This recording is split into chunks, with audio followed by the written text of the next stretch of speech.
Ouais, alors je suis peut-être exagérément flatteur. Non, je vous dis la vérité, c'est mon bar préféré. C'est un bar au coin de Ontario et Davidson. C'est Ça le s'appelle... meilleur bar du quartier. Ben ouais, ça s'appelle c'est BJ La Bonté qui est à ma Merci. droite, comme ça, Bonjour. qui est le propriétaire du bar qui dit, bah oui, c'est le meilleur bar du quartier. C'est pas juste le meilleur bar du quartier, C'est la BJ. seule salle de spectacle privée qu'il y a à Montréal. Comment ça?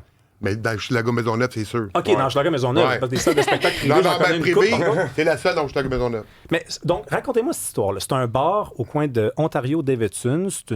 Historiquement, c'est une taverne. Oui. Ça s'appelait le Davidson. Ça s'appelle maintenant le Lady Davidson. C'est ouvert depuis 1934.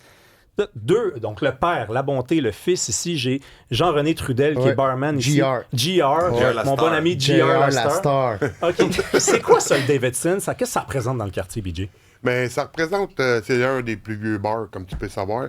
Puis, comme tu as dit, puis qu'est-ce que ça représente? Ça représente beaucoup. Tu as vu le spectacle qu'on a fait hier? Ben, en Tu as fait, vu la communauté, comment est-ce qu'il ben était? oui, il y a du monde. Et même, C'était quoi le spectacle? C'était un spectacle Bloodshot Bill. Bill, ouais. OK, Bloodshot Bill. Ouais, mais il est bien connu. OK. T'entends rien qu'est-ce qu'il dit quand il chante, mais... La musique est belle. Il fait toutes sortes de sons. Puis, en tout cas, ceux qui l'aiment, ils comprennent qu'est-ce qu'ils disent. Il y avait 300 personnes. Il y avait 300 personnes. Ben, j'ai Plus déjà, que ça. j'ai déjà vu Kevin Parent qui est venu faire un show. J'ai déjà venu, il y a déjà eu Manu Militari 2 fois. Ouais. Sans Plus que ça, pression. 4 fois. 4 fois, il est venu sans pression. Il y a des artistes quand même très Oh, connus qui France passent par d'Amour là. est venu. L'humoriste Mario Jean. Mario est Jean, venu. ouais. C'est vrai. Il y a eu Hugo Lapointe. Kevin Parent. Hugo Lapointe. Hugo Lapointe.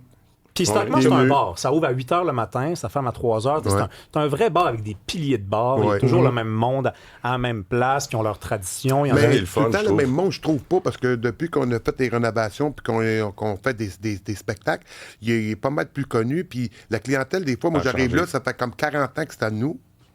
Puis j'arrive là le vendredi soir, puis la barre est pleine. connais pas personne. Je connais pas 10 personnes dans Ça la m'arrive rue. aussi, oui, mais on a oui, quand c'est même vrai. nos clients réguliers. Tu sais, Ouais, de de jour, jour. mettons, même de soir, on a des clients réguliers. Puis qu'est-ce qui est le fun, mettons, avec un bar comme ça, c'est que tes clients réguliers vont prendre soin de ta place comme si c'était la leur, tu sais. Ben oui. Fait que, tu sais, mettons qu'il arrive un problème, il y a un effectivement, client ouais. qui arrive, Ouais, qui ouais. veut faire du trouble, puis nous autres, on n'est pas nécessairement là pour gérer. C'est une petite fille en arrière du bar, ben le client va aller voir, hey, tu sais, fais pas de trouble ici, on est tous là pour avoir du fun, on est tous comme une grosse famille, tu sais, pour de vrai, c'est vraiment cool comme. On Je ferais pas ambiance. trop avec les Labontés, moi, honnêtement. Je suis à côté de deux gars qui ont des bras aussi larges que mes Non, ben, cuisses. là, dans ta sûr que t'en auras pas de trouble, là. Non, mais c'est important ce que tu dis, Brandon, parce que ça a l'air d'un détail, mais moi, souvent, je suis assis, je prends ma bière, puis là, il y a une livraison qui arrive, puis là, je vois tous les clients qui se lèvent pour aller aider Descendre à la décharger le commande, camion. Excepté toi. Je suis déjà venu, Oui, c'est vrai. je suis ça, là-bas. Il analyse, lui, à place. Qu'est-ce qui s'est passé dans les... Qu'est-ce Qu'est-ce qui s'est passé dans les dernières années? Ça s'est transformé quand même, l'univers Oui, des oui, bars oui. à Hochelaga. Toi, tu as commencé là dans les années... C'était bien plus tough avant. là. C'était Ouais. pas comme aujourd'hui. Ben, le quartier en général a changé, Tout a mais changé. du moment où est-ce qu'on a fait les rénaux aussi, ça a Ouais. commencé à vraiment changer la clientèle. Tu sais, les Ouais, spectacles, on a on une a belle attiré une clientèle, nouvelle ouais. sorte de clientèle. Puis le quartier en tant que tel aussi a beaucoup changé, tu sais, avec Ouais. la construction des nouveaux condos, puis des, tu sais, ça coûte pas mal plus cher habiter là, fait qu'il y a moins de, tu sais, moins de HLM, puis c'est, tu sais, C'est une bonne chose, ça? Ben, Ben, tu C'est une sais, question délicate, quand même. ouais. La première Ça a semaine pas du de la valeur, mois, tu sais. la première semaine du mois, qui avait quelque chose qui changeait dans le temps, là.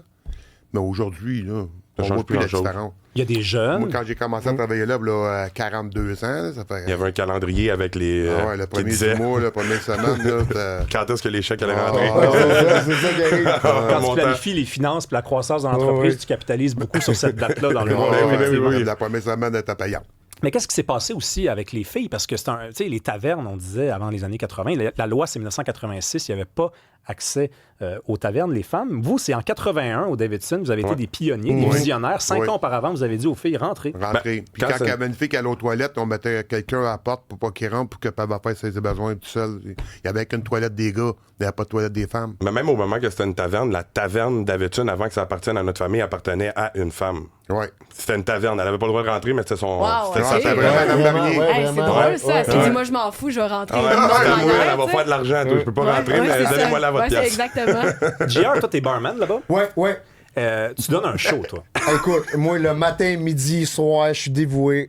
J'adore ma job. Le lady, c'est un mode de vie. C'est quoi, ça veut dire quoi, ça, aller voir JR au bar? Là? Qu'est-ce qu'on va vivre comme émotion? T'es accueilli, bien le bonjour, je t'attends vas de rire. disponibilité, puis j'aime bien faire le clown, je danse, je ris, tout ce que tu veux. Il rap. GR, c'est GR. Oh, JR, On c'est peut te JR. confier Ouais, nos allez, secrets. Oh, Toi, t'en entends des affaires. là. des fois, quand le monde, ils viennent pour se libérer, ils rentrent. Écoute, donne-moi une bière, j'ai de quoi de jaser. Je suis là pour ça. Mais le fait, c'est qu'on a des clients. C'est un secret jusqu'à temps qu'on arrive. Ouais, c'est ça. Tu sais pas quoi? C'est pas quoi? Bon, on a des clients qui ont commencé à venir, qu'on en a un que je pense en particulièrement, tu vas le reconnaître, là, qu'il a commencé à venir parce qu'il venait de se laisser avec sa blonde. Il filait pas bien, il est arrivé sur le chiffre à GR. Il a vu sa blonde. Non, mais il a vu GR l'a fait rire et tout, puis depuis ce temps-là, il vient Ah quasiment oui, à chaque oui, jour au bar. Étienne, le professeur. Ouais, Ouais, super bon Étienne. type. Salut, Étienne. Ah, il est cool, il est cool. Étienne, on Mais l'aime C'est bien. un défi de s'adapter, les gars, hein, au monde qui change. Tu sais, j'ai 2 générations ici. Là. Toi, tu es même plus jeune que moi, un peu plus âgé, dans la cinquantaine. Oui, Toi, tu as eu 62. 60, tu as eu 62. 62. Ouais. Le monde a changé. Les tavernes, on parlait, il n'y avait pas de femmes, il y en a maintenant. Il n'y avait pas de cigarettes aussi. 2006, la loi est passée.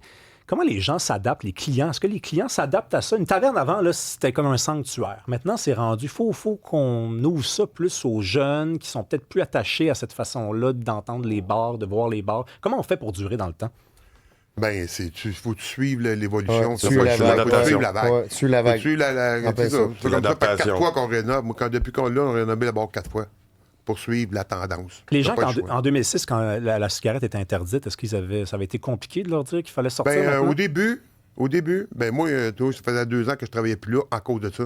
C'était écœurant. J'étais écœuré de rentrer là-dedans, puis arriver chez nous que je fumais même pas. Le Puis je smog. sentais juste la tabac, puis j'avais lâché de travailler, mais c'était à nous autres. Parce que j'avais vu un reportage de Radio-Canada où il y avait des gens, c'était dans un bar à Hochelaga, qui n'existe plus, je pense que c'était chez Françoise. Oui. Puis les clients disaient, moi, je regarde, no way. Moi, c'est sûr que j'obéis pas à la loi. Puis la Non. serveuse avait dit, non, mais vous comprenez pas, ils vont choix. jamais sortir dehors fumer. Les gens se sont adaptés Ouais, quand Ben même. oui, il s'adapte à tout. Là. Ben Ah ouais. ouais. Une autre question que je vais vous poser, les gars, c'est la consommation d'alcool. Parce Oui. que les jeunes boivent moins que leur père, que leur grand-père. Donc, avoir un bar, ça a évidemment encore sa place, mais comment on fait pour s'adapter à ça? Toi-même, tu fais du culturisme, Ouais. tu surveilles ta consommation d'alcool, pourtant, tu sais, je choisis t'es mes derrière combats. le bar. Non, non, c'est ça. Ben, tu sais, honnêtement, c'est que à force de dire non, à un moment donné, le monde, tu sais, mettons, tu veux un shooter? Non, hein? Tu sais, c'est comme, l'habitude est comme prise que moi, je bois pas quand que je travaille, puis en même temps, tu sais, nous autres, là-bas, on n'est pas comme, mettons, dans un club dans le centre-ville que t'as 6 doormen, t'as des boss boys, t'as scrap, mais t'as ton partner de bar qui peut finir avec toi. Tu sais, moi, je suis tout seul, je fais mon barman, mon boss boy, le doorman, s'il y a de la chicane, c'est moi qu'il faut qu'il s'en occupe.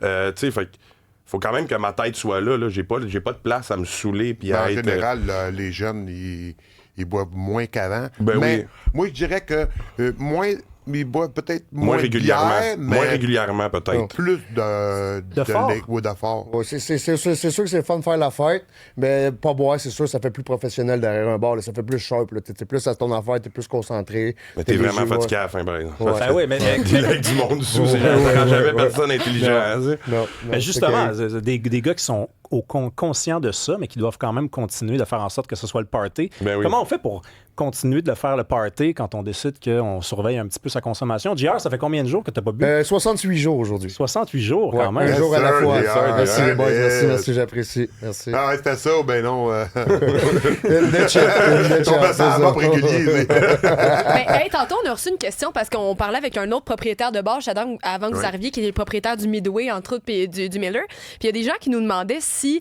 maintenant tous les bars devaient payer pour la protection en lien avec le crime organisé. Non. Est-ce que comment vous vous dealez avec Non. ça, vous, dans Hochelaga? Non, Non, je suis le gars, en tout cas, je sais pas. Moi, j'ai pas entendu parler qu'il y a eu des c'est des gros menaces bars, ou des- peut-être, là, tu sais, j'ai entendu parler des affaires qui s'est passées à gauche, à droite, mais tu sais, c'est vraiment les gros bars où est-ce que, tu sais, je veux dire, un bar de quartier, de ce coin de rue de Hochelaga Maisonneuve, mettons, tu vends 3000 $ dans ta journée. Quelle protection tu veux que je te donne? Je vais te donner 75 $. Rendu là, Ouais, c'est ça. Quelle protection tu veux que je te donne? On n'est pas un gros club, mettons, tu sais, comme la voûte ou ces places-là. tu sais, Ouais. là, c'est- Fait que c'est pas la culture des bars de Montréal. Non, C'est qu'ils non, vont non, sélectionner, puis ça Ouais. vient pas avec. Non, ouais.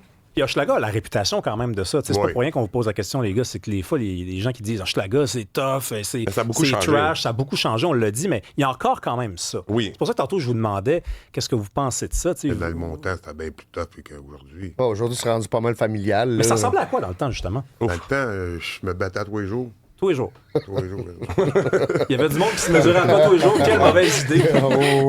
Mais c'était ça, la culture, on sortait dehors, mais... Toi, t'as une fiche Moi, de j'ai ton... jamais cherché de toi, mais je l'ai jamais refusé. T'as jamais perdu un combat, C'est toi? bon, ça. Ben, C'est vrai. Cherché, mais j'ai jamais refusé. c'est vrai quand j'en voyais un qui parlait trop fort ou qui criait trop fort, me mettais à côté, puis j'attendais que ce soit mon tour. Moi, il faut que je vous raconte une histoire. Là. Regarde, BJ, je la raconte à tout le monde, cette histoire-là. Ouais, Ok. vas-y. J'étais déjà assis au bar avec Gilles Proulx. Puis on préparait le livre qu'on a écrit ensemble. Et il y a quelqu'un qui est rentré.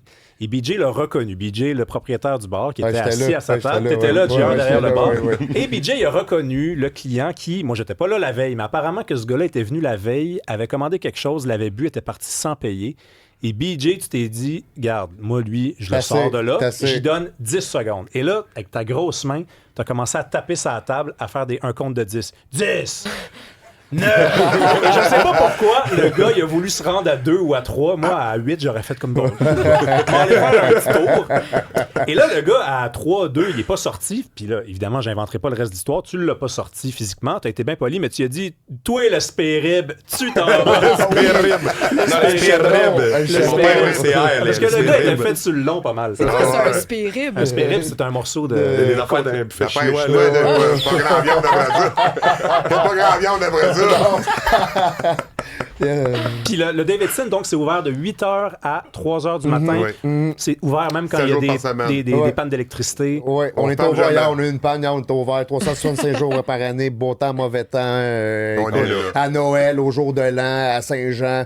Tous ceux qui sont fermés, nous, on est ouverts. Puis qu'est-ce qui s'en vient? Y a-t-il des gros événements qui s'en viennent? Ah ouais, il y en a des gros. Juste aller voir notre programmation, le ladydavidson.ca, toute notre programmation, aussi des shows sont Facebook. là. On en parle tous les jeudis. Il y a un événement spécial qui se passe sur la rue. Puis on a des 500-600 personnes. Ouais. Venez voir un grand nombre. C'est très, très, très plaisant. Parents, famille, tout le monde est invité. On a du fun. Les on enfants danse. dansent. Let's go. Hey, je vous garde là, les gars. Je veux qu'on parle avec Nick Payne, qui est un ancien musicien. Je l'ai déjà vu dans le film Gas Bar Blues. Tu jouais au bistrot à Jojo, Nick. Je t'ai coincé. Comment ça, un ancien? Ben, je sais pas. Apparemment, tu fais plus ça. Tu fais autre chose. Tu fais de la Comme le chronique. vélo, ça. Oui, non, pas je suis bon. en sabbatique prolongé, disons. Nick, toi, t'as fait le tour des tavernes. Tu faisais de la musique dans les bars. Aujourd'hui, des fois, on va prendre une bière, toi puis moi. Qu'est-ce que tu as remarqué dans la transformation de l'univers des bars à Montréal, mettons? Ah là là, le tour des bars. Écoute, moi, c'est plus que ça. J'ai voulu jouer de la musique dans les bars. Pour moi, c'était ça, le sommet. C'était la chose ultime que je voulais faire comme musicien parce que tu es près du monde, parce que, Rémi, puis les gars, moi, j'ai aussi joué devant parfois 60, 70, 75 000 personnes ou 10 000, 12 000, 15 000, mais ça n'a rien à voir avec le contact et le plaisir que tu as de jouer dans un endroit beaucoup plus petit, à échelle beaucoup plus humaine. C'est absolument pas humain de jouer devant des foules aussi nombreuses que ce que je viens de t'indiquer. Là. Donc, pour moi, le bar, c'était le bout de tout et j'ai eu un plaisir fou à jouer là-dedans. Je peux pas te dire ce que j'ai remarqué depuis 10 ans parce que j'y vais plus, mais ça avait déjà commencé un peu auparavant. C'est vrai que il y a peut-être un peu moins oui, on se dévisse un peu moins la face. Puis je pense, je vais peut-être déplaire à nos invités, mais je pense que c'est pour le mieux. Essaye de pas leur déplaire. Oui, C'est lui qui est en écoute, je ne sors pas au Davidson. Là. Bon, alors. On t'invite pour une fois. mais parce que, quand même, c'est vrai que si ton seul milieu social, c'est le bar, puis que tu fais de la consommation régulière, voire même forcenée d'alcool, ton seul moyen de vivre cette vie sociale-là, ben, tu deviens pas mal poqué avec le temps. Puis, tu sais, des épaves, des gens qui ont un peu foutu leur vie en l'air là-dedans, j'en ai aussi vu, là. Ils ont continué de fonctionner, ils n'ont pas perdu famille, enfants, fortune et tout, mais disons que physiquement, mentalement, moralement, ça devient un peu lourd, la consommation régulière. Et lourde d'alcool, ben oui. je dirais. Mais ça, c'est tu parles des piliers de bar, je t'en raconte moi aussi, j'ai une anecdote. J'avais été engagé, ça c'était avant ma carrière de musicien, pour repeindre une taverne. c'était la célèbre et mythique taverne des verres stérilisés là, au coin de Saint-Hubert et Rachel, il me semble, ou Marianne. Alors, on faisait notre peinture, il fallait faire ça la nuit, évidemment, après les heures d'ouverture. Puis à 8 heures du matin, on n'avait pas fini encore tout à fait. Et quelle ne fut pas ma surprise, effectivement, de voir des gens qui cognaient à la porte. « Hey, c'est pas ouvert, qu'est-ce qui se passe? » Ils s'en venaient de prendre leur bière à 8 heures. Bon, en lisant le Journal de Montréal, pas une grosse... pas une quille, mais enfin, ils s'en venaient prendre un petit drink. Oui, mais il y en a qui travaillent de nuit. Faut que tu penses à ça. Faut que tu penses qu'il y a du monde qui travaille de nuit. Ils finissent à 7 h le matin de travailler. C'est vrai. Fait que pour eux autres, ils s'en allent souper, ils prennent un steak, ils prennent une bière de consommation. Après ça, ils vont se coucher puis ils recommencent à travailler à minuit. C'est un bon point. Oui, j'en ai connu aussi pour qui le dicton, c'était « demain est une autre nuit ». Il travaillait le jour, mais il allait aussi à la taverne le jour. Hein? Tout ça existe. Non, mais ça, c'est intéressant ce que tu dis, parce que des fois, puis là, ça vaut pour JR, ça vaut pour toi, Brandon, toi, BJ, vous rencontrez du monde, vous vous attachez à ces gens-là, puis en discutant avec eux, en les voyant revenir souvent, vous constatez qu'il y a comme un dilemme, parce que ces gens-là vous apportent un revenu, mais ça va pas bien dans leur vie. Comment on fait pour composer avec ça? Ben, tu sais, honnêtement, on est vraiment là pour écouter le monde. Je veux dire, c'est comme un peu tu t'en vas au coiffeur, là, le coiffeur, il en entend des histoires dans une journée. Là. Ben, le barman, c'est un peu la même affaire. Comme ce que je parlais tantôt, le gars qui est venu après une peine d'amour, lui, on le connaissait pas à ce moment-là, mais on est quand même. Au bout de la ligne, on vient qu'on est chum. Là, on se voit tous les jours. On en a des clients qui. Ça fait. Ils tombent en amour. Mettons, Michel, ça fait 60 ans qu'il vient. On l'a vu dans ses hauts puis dans ses bas. Puis on va tout le temps être là pour écouter le monde puis dire qu'est-ce que nous autres, on pense qui va être le mieux pour eux à ce moment-là. Ces gens-là, ils ont besoin de quelqu'un. Pas rien qu'eux autres. Ben oui, mais aussi, des fois, ça va mal, on peut se libérer. Ouais, c'est ça. Ça, je m'attendais pas à ça. Des fois, quand ça va bien, il y a un client qui vient qui fait longtemps que tu connais, puis qu'il demande son avis. Yvon. Yvon, t'es un gars hyper intelligent. On salue il Yvon, vient chez nous, salut Yvon. Monsieur Dubois. Mais moi, c'est toujours ça que j'ai entendu, soit de la restauration pour y avoir travaillé vraiment pas longtemps ou des bars. C'est un endroit, c'est le monde qui reste après. Tu sais, quand tu racontes qu'est-ce que t'aimais de l'entreprise, qu'est-ce que t'aimais de travailler dans ce milieu-là, moi, c'est les gens qui me racontent, j'ai rencontré telle personne, il m'a raconté telle histoire, ça m'a fait penser à ça. Tu sais, c'est vraiment le contact humain qui fait que finalement, vous aimez ce que vous faites. Ben oui, mais tu sais, regarde, on serait pas ici si c'était pas du David. Tu sais, mettons, si on n'avait pas rencontré Rémi ou Davidson. J'adore ma job. Moi, j'adore ça aussi. Puis Du monde de plein de milieux différents, diriez-vous, quand même? Même si c'est des gens qui habitent peut-être pas loin de votre bar. C'est tout du monde de milieux différents, puis quand on se ramasse à cette place-là, on vient tous pareil. Ouais, c'est ça. C'est vrai, il y a du monde qui gère des chantiers de genre 450 millions. Alex, d'ailleurs, qu'on dit salut à lui aussi, tant qu'à dire des saluts, on va le saluer.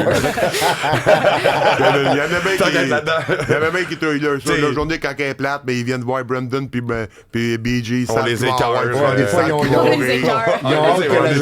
un peu, on aime bien, on est un peu spontané, puis le monde aime bien ça, rire avec nous autres, par avoir du fun. Quand on les écœure pas, même Rémi aime bien ça. Moi, un compliment que je peux vous faire, les gars, c'est que ça m'arrive d'aller vous voir puis d'être dans un mood. Ça me tente de prendre une bière puis, tu sais, pas parler à personne, puis d'être ou aller à votre bar puis d'avoir envie de parler. Puis on dirait que vous le savez, ça. Vous avez la touche pour ça. Ça, c'est un don ou c'est un talent qui se développe. C'est notre métier, c'est ça. Ça, on analyse du monde à longueur de journée, tu sais. Merci beaucoup, les gars. Ça va pas plaisir. Je suis vraiment content de vous avoir invité. Ben oui. Déjà. Là, Nick, en passant, va falloir qu'on aille faire un tour. Parce qu'on a comme plus le choix. Ouais, Nick, t'es invité. Amène ta guitare. Amène ta guitare. Je suis venu devant la caméra. Vite, je suis parti m'ouvrir une bière. Ça donne le Merci beaucoup, à la prochaine. Salut. Merci. Salut.